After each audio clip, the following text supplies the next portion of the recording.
Muy buenos días. ¿Cómo están? Excelente. Están bien guapos hoy también. Los felicito. Muy bien, mis hermanos, estimados amigos, sean todos bienvenidos.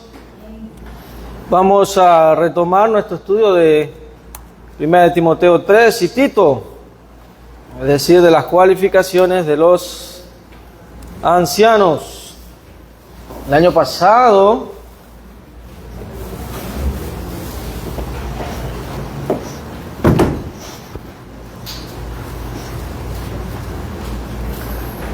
como decía el año pasado, estábamos estudiando las cualificaciones de los ancianos, hicimos una pausa y hoy, domingo, ¿qué estamos hoy? 11 de enero, vamos a continuar. Pero ha pasado un tiempo, así que vamos a hacer un repaso para luego retomar donde dejamos. Los ancianos, obispos y pastores, plural siempre, fueron establecidos en cada congregación por autoridad divina para liderizar la grey del Señor. Esta es la voluntad del que es cabeza de la iglesia, Cristo. Él ha constituido, ha establecido, ha ordenado estos oficios. En Efesios 4:11 leemos de este y otros oficios que son necesarios para la edificación de la iglesia. Y hablamos de que estos oficios se describen en el Nuevo Testamento con tres términos. Está el término ancianos, que se refiere a su madurez. El término obispos, que nos da a entender su responsabilidad. ¿Alguien recuerda qué significa el término obispo?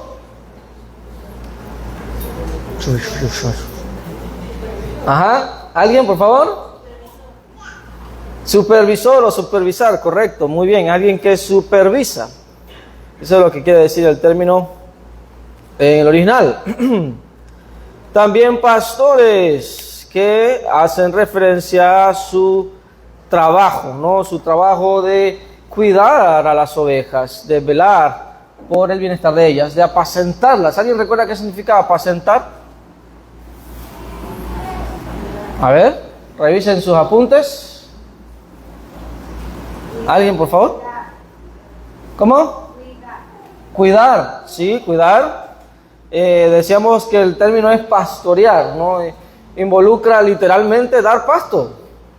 Es decir, guiar a las ovejas a que tengan una alimentación apropiada. También implica guiarlas, ¿no? Las ovejas fácilmente se pueden descarriar, se pueden salir del redil y pueden perderse. Y en ese caso también el trabajo del pastor es protegerlas o cuidarlas, como decía nuestra hermana, defenderlas de los ataques de lobos rapaces. ¿Recuerdan? Ese término lo vemos en Hechos capítulo 20. ¿No? Entonces aquí vemos la idea en estos tres conceptos. Y de nuevo, el objetivo es que cada congregación local establezca ancianos este oficio para perfeccionarnos, capacitarnos, dice Efesios 4:12. Vamos a leerlo, por favor. Es para nuestra edificación, es para llegar a la unidad de fe y conocimiento del Señor. Versículo que le sigue, 13. Vamos a leer los dos, Efesios 4:12 y 13. Por favor, noten. Tanto para la obra del ministerio, para la edificación del cuerpo de Cristo, hasta que todos lleguemos a la unidad de fe y del conocimiento del Hijo de Dios, a un varón perfecto, a la medida de la estatura de la plenitud de Cristo. Amén. Este es el objetivo, llegar a esa madurez. Y obviamente eso es posible con versículo 11, lea el versículo 11 también, con el oficio de cada uno de estos varones que se muestra allí. Cada uno de esos oficios, no solamente el ancianado, sino también el de maestros, predicadores y demás que aparece allí. Y en el contexto general, obviamente, también el de los diáconos y el de la membresía en general. ¿Para qué más? Efesios 4:14, para que no seamos, ¿qué cosa? Niños fluctuantes, ¿verdad? Para nuestro crecimiento también. Versículo 15, ¿alguien? Sino que siguiendo la verdad con amor, crezcamos en todo en aquel que esto aparece. Esto es Cristo. Para que crezcamos. Entonces, esta es la voluntad del Señor. Y nosotros, la Iglesia de Cristo en Santiago, estamos trabajando, ¿verdad? Con ese fin, y debemos seguir trabajando con ese fin. Ya estudiamos, recuerden que esto ya es una serie bien larga que llevamos, que esto es un trabajo de todos. Se logra establecer ancianado en una congregación local cuando todos los miembros hacen su parte conforme a su rol. Así que todos debemos hacer nuestra parte. Muy bien, ¿cuáles son esas cualificaciones de los ancianos? Vemos la lista de 1 Timoteo, como también de Tito. Como les decía, en 1 Timoteo 3, vemos en el número 19 allí, que se habla también de la esposa, tanto de ancianos como de diáconos. Ya luego que terminamos todas estas cualificaciones, vamos a hablar sobre el rol de la esposa en este caso. Pero por eso lo pongo en otro color, ¿verdad? Como más claro, lo vamos a tratar luego. Queremos enfocarnos primero en las cualificaciones que son estrictamente para el varón que va a ejercer como anciano. Ok. Tenemos 18 en Timoteo, tenemos 15 en Tito. Y como podemos ver, algunas se repiten. Entonces veíamos que si quitamos de Tito aquellas que se repiten, vamos a ver que Tito queda con más o menos 4, 8. Así que sumando ambas listas, tenemos 26 cualificaciones. Este es el estándar de Dios, ¿verdad?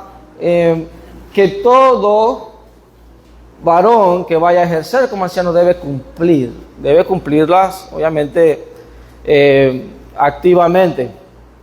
Ahora, una de las cosas que mencionábamos es que no debemos caer en el error de pensar de que estas cualificaciones sean una especie de un nivel de santidad superior. O, peor aún, al otro extremo, de que son inalcanzables. Lamentablemente hay personas que piensan eso. Y no es así. Porque cuando nosotros vemos estas cualificaciones a la luz del resto del Nuevo Testamento, nos damos cuenta de que todo cristiano debe cumplirlas. Y eso es lo que vimos luego, ¿verdad? ¿Recuerdan?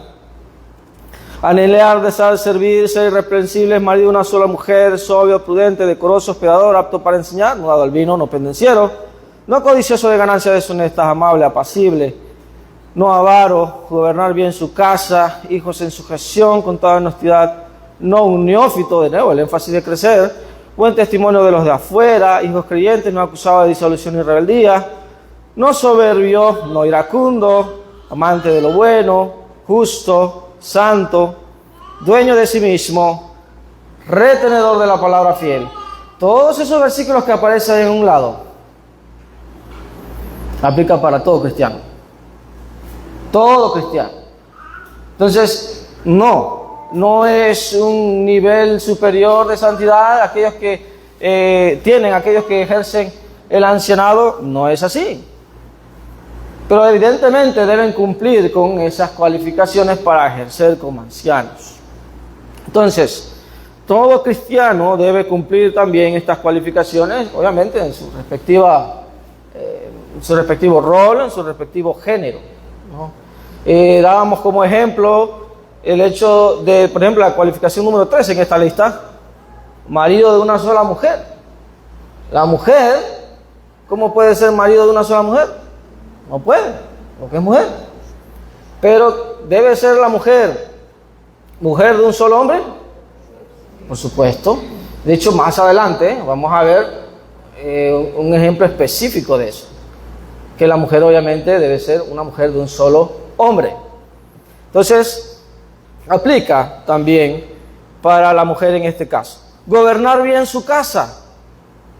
Bueno, sabemos que el cabeza del hogar es el varón. El varón debe liderar su hogar debe ser un hombre, decíamos, ¿no?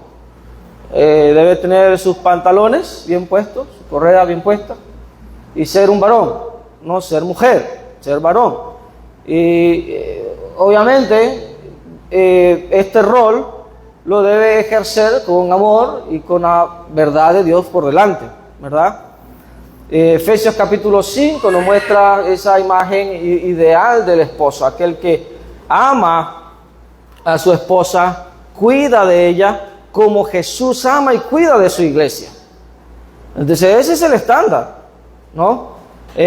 Así como Jesús también lidera a su iglesia, pues también así debe liderar el varón, el esposo, a su esposa y su hogar.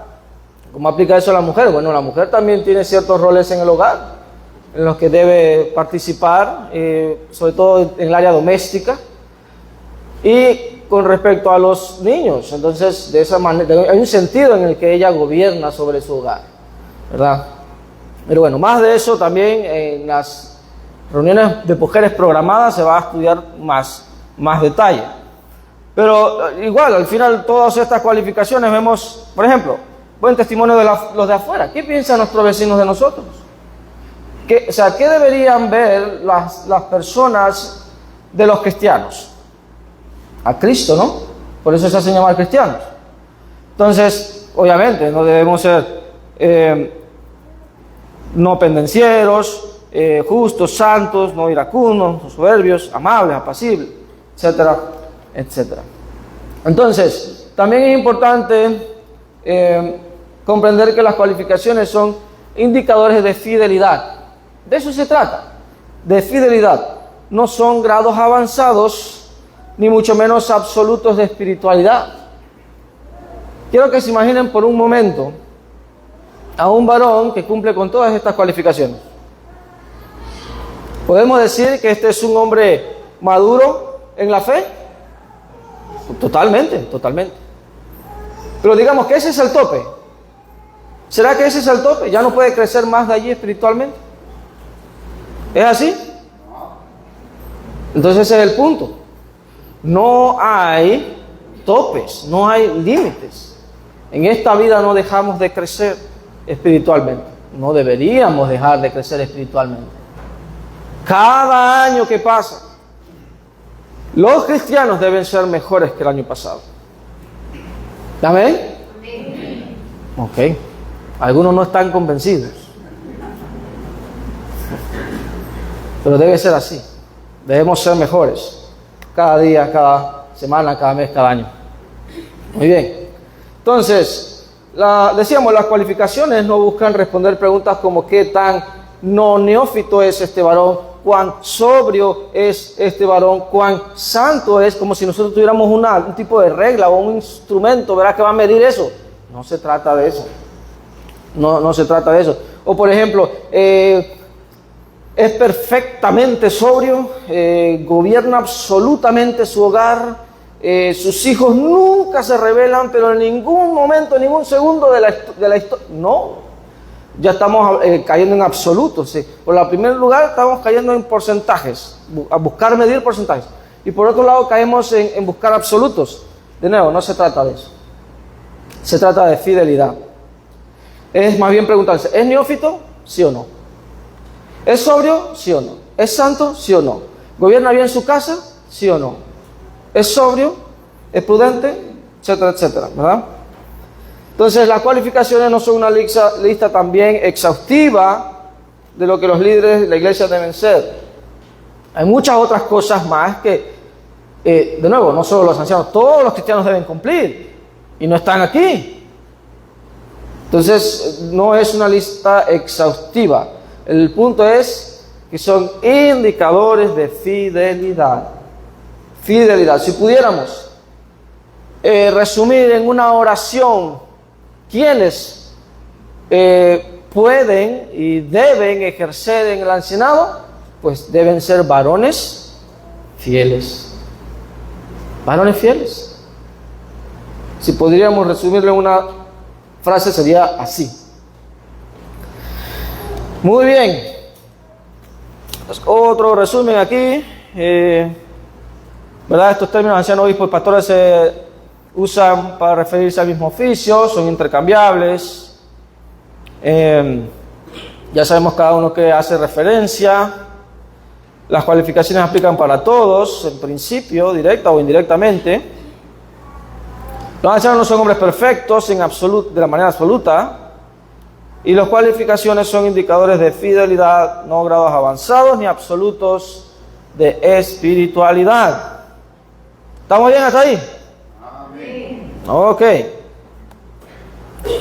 Los que no, se quedaron. Si agarramos estas cualificaciones y las analizamos, podemos ver ciertas categorías de lo que Dios desea y espera de estos hombres. Hay al menos 4 categorías según esta división que hice, al menos 4, de las que Dios espera de que este hombre obviamente sea alguien maduro en la fe. Carácter, familia, sabiduría y testimonio, ¿no? Y en cada una de ellas pueden ver que hay un número, y ese son el número de cualificaciones de la lista que ya vimos, ¿ok? Y hasta ahora ya vimos la cualificación del carácter. Vimos estas 9 cualificaciones. No puede ser alguien neófito, es decir, alguien recién plantado en la fe cristiana. No puede ser alguien recién convertido o recién bautizado. Porque evidentemente una planta recién plantada no es madura aún. Necesita obviamente tiempo para crecer, para madurar, ganar experiencia, tener una familia, ¿no? Tener hijos, y obviamente estando en ese lugar de entrenamiento que se llama el hogar, él va obviamente a desarrollar sus capacidades de liderazgo espiritual, cristocéntrico, con su esposa y sus hijos. Entonces, un neófito, pues obviamente difícilmente va a tener todas estas cualificaciones, ¿no? Ahora, hay que ver la otra cara de la moneda. Hay ciertas excepciones. Y quiero, por ejemplo, contarles un caso que muy particular, pero es muy particular. ¿Qué pasa? Que un hombre de bien, que era obviamente un gran líder en su hogar, tenía a su familia, ¿verdad?, en orden, bastante mayor en edad, no sé qué edad tenía, pero yo diría que probablemente entre los 55 y 65 años, un hombre recto de principios, que conocía mucho la Escritura, pero no pertenecía a ninguna iglesia, simplemente la estudiaba porque obviamente encontraba su valor. Pero ¿qué pasa? Que finalmente a esa edad conoce el Evangelio y lo obedece. ¿Qué usted cree que ocurre? Obviamente en un año y medio aproximadamente comenzó a ejercer como anciano. Pero es un caso excepcional de alguien obviamente que sin estar en la iglesia del Señor, sin haber obedecido el Evangelio, ya venía cultivando muchas de las cualificaciones que Dios espera. Y ya pues el resto pues no era tan difícil, ¿no? Entonces es un caso excepcional. Hablábamos también de que debe ser sobrio, alguien moderado en su pensar, alguien balanceado en su pensar, alguien que obviamente no tiene problemas o desórdenes mentales, alguien que no está tampoco en el hábito de intoxicarse, ¿no?, con alcohol, particularmente lo que veíamos del término. Prudente, tiene la misma idea. Recordemos a alguien que debe ser sabio y que aplica esa sabiduría en el trato con los demás, sobre todo en eso, en la relación con los demás. Veíamos esa parte, la manera en que se conduce, la manera en que habla, y obviamente esta prudencia no solamente se ve aquí internamente en la iglesia, sino que también fuera de ella. Habla de su testimonio también de afuera. No avaro. ¿Alguien recuerda qué significa avaro? Alguien que ama el dinero, alguien que solamente piensa en dinero, dinero, dinero, como dice la canción por ahí, money, money, money. Solo quiero dinero, hacer dinero, trabajar y tengo 7 trabajos y subo y bajo y no tengo tiempo para más nada porque me interesa el dinero. Bueno, no puede ser alguien así. Debe ser alguien que esté enamorado no del dinero, sino del Señor. Amante de lo bueno, justo, santo, pues tiene obviamente la misma línea de sentidos. Amante de lo bueno es alguien que ama hacer lo bueno. Entonces es alguien que conoce qué es lo bueno y qué es lo malo. Y de la misma manera, alguien justo es alguien que está interesado por lo que es correcto, lo que es conforme a la voluntad de Dios. De nuevo, para saber que algo es justo o injusto, pues tiene que conocer la voluntad de Dios. El hombre no determina qué es lo bueno y qué es lo malo, qué es lo justo y qué es lo injusto. Solo Dios. Entonces este hombre debe saber estas cosas para poder ser amante de lo bueno, para ser justo. De la misma manera, para ser santo, y veamos que ese término es muy particular, porque no es el común término que se utiliza en el Nuevo Testamento para referirse a alguien que ha sido santificado. Es decir, una vez que obedece el Evangelio, Dios santifica a esa persona y ese término significa ponerlo aparte para que obviamente sea dedicado a Dios. Sale de las tinieblas, es trasladado al reino de su amado Hijo para servir a Dios. Ese es el término hagios, santo, que encontramos en el Nuevo Testamento por doquier. Pero este de aquí es otro y hace referencia más bien a su devoción servicial, por decirlo de una manera. Su devoción servicial tiene que ver mucho con su presencia en la iglesia y su celo de cumplir la voluntad de Dios, tanto en la parte obviamente general como ceremonial. Es decir, es un hombre que no deja de congregarse, es un hombre que está sirviendo en la iglesia del Señor, es un hombre que participa de los 5 actos de adoración. ¿Ok? A eso se refiere. Es alguien que obviamente es parte de la iglesia del Señor como tal. Y de nuevo, este concepto aplica para todos también. Luego hablamos del dueño de sí mismo. Y obviamente es alguien que tiene poder sobre el yo. Es alguien que controla su yo, controla sus pensamientos, controla sus emociones, controla obviamente su boca y controla sus acciones. Y esto obviamente indica madurez. Y de nuevo, todos somos llamados a esto. Un término muy similar lo encontramos en el fruto del Espíritu Santo. Gálatas capítulo 5. ¿Sabe cuál es? Templanza. ¿Quiénes deben practicar la templanza? Según Gálatas 5. Todos, no solamente estos varones. Y por último, que realmente era el primero, no sé por qué comencé por no neófito, mi hermano Carlos no me avisó. Primero que todo deben anhelar y desear servir. Hermanos, en vista de todo el Nuevo Testamento, es imposible, es una contradicción de términos, que alguien se haga llamar cristiano y no desee servir. ¿Sabía usted eso? Si no lo sabía, ahora lo sabe. ¿Sí o no, Justin?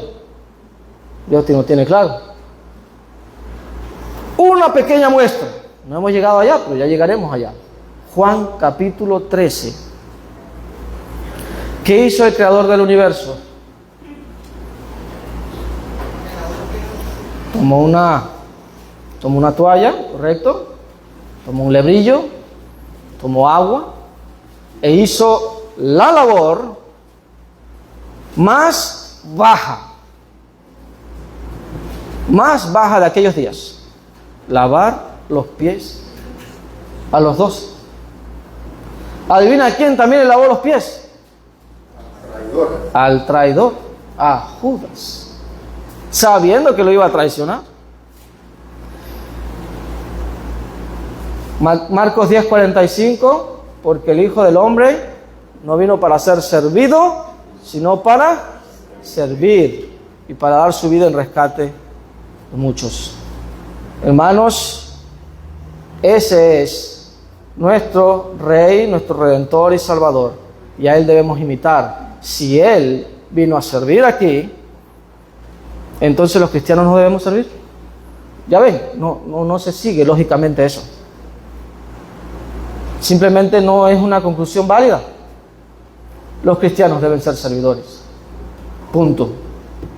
Por definición. Entonces, obviamente, específicamente aquí el punto de Pablo es que varones ya desean servir. Ellos deben estar sirviendo en alguna capacidad en la iglesia del Señor. Pero específicamente Pablo dice deben anhelar y servir como obispos. Ya eso es otra cosa, bien específica. O ancianos o pastores. Entonces, obviamente ellos deben anhelar y desear servir en este oficio. De nuevo, y esto aplica para todos los cristianos. Todos los cristianos deben anhelar y desear servir. Y deben estar sirviendo en alguna capacidad. Muy bien. Ahora sí, llegamos a donde queremos llegar. Vamos a ver solamente ahora de esta segunda categoría, la categoría de la familia. Vamos a ver la primera cualificación. Ya vimos el carácter, ya hicimos el repaso. Vamos ahora a ver la primera cualificación de esta segunda categoría de la familia. Y lo primero que vemos es que este hombre debe ser marido de una sola mujer. Marido de una sola mujer. Esta cualificación la encontramos en 1 Timoteo 3:2. ¿Alguien, por favor? Y Tito 1:6. Esta es una de ellas que se repiten. ¿Okay? Que se repiten en ambas listas. 1 Timoteo 3:2 y Tito 1:6. ¿Alguien, por favor? Pero es necesario que el obispo sea irreprensible, marido de una sola mujer. Marido de una sola mujer. Tito 1:6. Tito 1:6. El que fuera irreprensible, marido de una sola mujer. Ahí está, marido de una sola mujer. Adivine para quién también aplica. Para los diáconos. 1 Timoteo 3:12, ahí cerquita.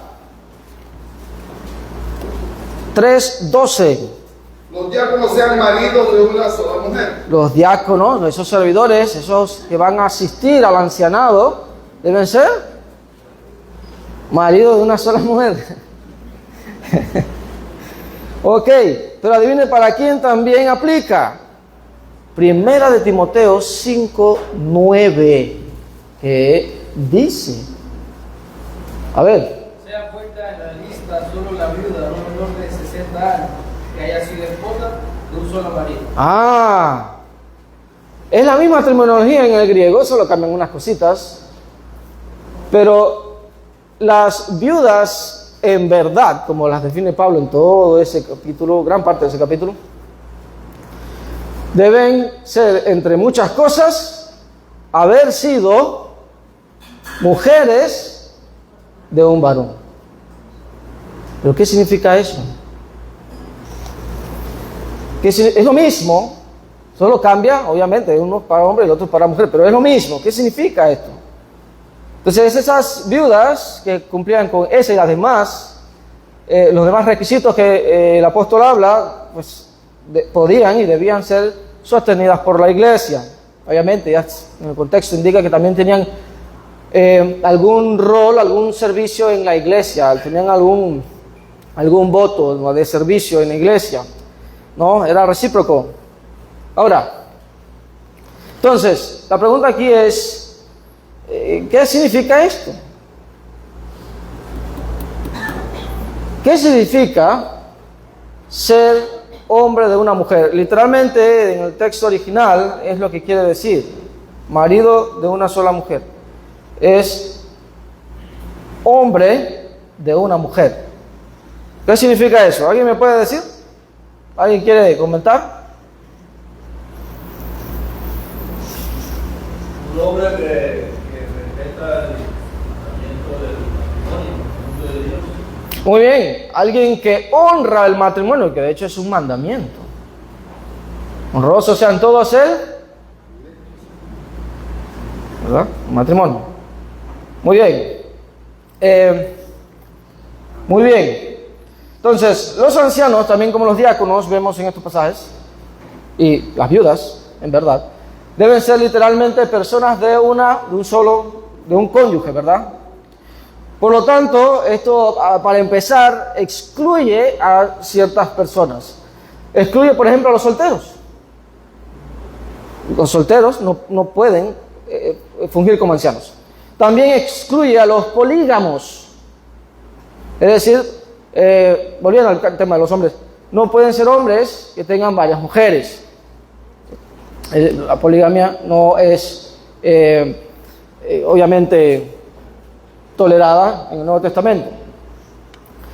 Tampoco pueden ejercer como ancianos aquellos que son infieles, porque los infieles no son hombres de una mujer. Entonces estos están descartados. Entonces este requerimiento, hermanos, indica que este hombre ha permanecido fiel a su esposa. Por ende, tiene una intachable reputación sexual y marital. Ese es un hombre de una mujer. ¿Está claro? Ok. Pregunta entonces, ¿puede servir como anciano un varón que se divorcia y se casa por segunda vez? Si el divorcio- ¿Seguro? Si él no fue la parte infiel, tiene derecho a volverse a casar. Hay división en el campamento. No hay división. ¿Cómo? Es un tema profundo y digo que hay mucho que debatir también. No, realmente no lo es. Tengamos presente, la cualificación quiere decir marido de una mujer, hombre de una mujer, es lo que quiere decir el término. ¿Puede servir como anciano un varón que se divorcia y se casa por segunda vez? Sí, Sí, ¿por qué, hermano Carlos? porque si el divorcio fue por la causa que el Señor aprobó, entonces él está libre Ok. Y se casa de nuevo. y se casa de nuevo, obviamente. Veamos esto lógicamente. Si un varón se casa, ¿verdad? La mujer le es infiel. Él se divorcia. Y tiempo y medio después conoce a otra cristiana y se casa. Hasta ahí. Pregunta, ¿es este hombre marido de una mujer o de dos? De una sola. De dos. Cuidado. Si él se divorció, ya él no está ligado a su primer matrimonio. Es correcto. Recuerden que aquí entran, obviamente, otras leyes y principios del Nuevo Testamento. Hay dos aspectos en los que un matrimonio se puede disolver. Solamente realmente hay dos. Una es la muerte, obviamente. Romanos 7, 1 en adelante, indica que la mujer dice está ligada al marido mientras éste vive. Pero si éste muere, ella está libre de la ley del matrimonio. Se disuelve el matrimonio. Romanos 7, 1 en adelante. Por favor, apúntenlo y léalo. El segundo lo encontramos en Mateo 19, 9. ¿Verdad? Aquí vemos una excepción en la que Jesús dice, si alguien se divorcia por causa de fornicación, es decir, que haya habido infidelidad sexual de parte del cónyuge, y se divorcia y se casa, obviamente no comete pecado. Al momento de que este varón, ¿no?, se divorcia por la razón bíblica, la causa bíblica de fornicación, ese matrimonio se disuelve delante de Dios. Ya ellos no están legalmente delante de Dios casados. Entonces él es libre para, obviamente, casarse. Y si se casa por segunda vez, en esa definición, obviamente, es un hombre de una mujer. Es hombre de una mujer, no de dos. ¿Ok? Entonces, en ese sentido, pues sí, puede ejercer como anciano. Ahora le pongo el otro ejemplo, el contrario. ¿Qué pasa si un varón casado es infiel a su esposa, se divorcia, se casa por segunda vez? ¿Puede ejercer como anciano? ¿Es marido de una mujer? No lo es. Porque tiene dos mujeres. Una ligada por ley y la otra en adulterio. Así que ahí se carga adulterio, infidelidad, hombre, más de una mujer, etcétera, etcétera, etcétera. ¿Estamos entendiendo? Amén. Ok. Ahora, ¿qué pasa si un anciano está ejerciendo y cumple todas las cualificaciones y su mujer muere? ¿Puede ejercer como anciano? ¿Un viudo? Sí puede. Pregunta, ¿es un viudo marido de una mujer? Romanos 7. No es hombre de una mujer. Entonces es un requerimiento. Uno puede pensar, obviamente, bueno, tiene todas las cualificaciones, solo que su esposa falleció. Conozco de congregaciones que, pues, digámoslo así, consideran que este hombre puede continuar, pero normalmente no, el mismo anciano no se siente bien ejerciendo de esa manera. Hay un punto aquí muy especial y obviamente renuncia al ancianado. Hay un punto aquí muy importante que es lo que nos lleva a hablar de la esposa cuando terminamos todas estas cualificaciones. Y obviamente vamos a ver el por qué Dios incluso con esta cualificación pues no espera que viudos estén ejerciendo como ancianos. Vamos a ver la importancia de la esposa en esta labor más adelante. Entonces, hermanos, en resumen, para terminar, el énfasis aquí de esta cualificación marido de una mujer es fidelidad. Es fidelidad. Debe ser un ejemplo de fe en su matrimonio. Y de esa manera, obviamente, todos en la iglesia van a verlo a él de la manera apropiada. Este es un líder en su hogar. ¿Okay? Es alguien que ama a su esposa, que ama a su familia, a sus hijos. Obviamente, es alguien digno de imitar. Ese es el objetivo. Fidelidad matrimonial. Entonces, aquí obviamente es un esfuerzo en conjunto cuando se trabaje para establecer a este varón como anciano, de investigar, de indagar la vida obviamente de este hombre. Es necesario, al momento de establecer, es necesario. Especialmente los líderes locales tienen que ir más allá de la superficie del matrimonio, de lo que se ve, e indagar si este hombre es fiel y devoto a su esposa como Dios quiere, como el Señor nos ha dado ejemplo de amor a su iglesia. Hermanos, estamos en receso, que el Señor nos bendiga grandemente.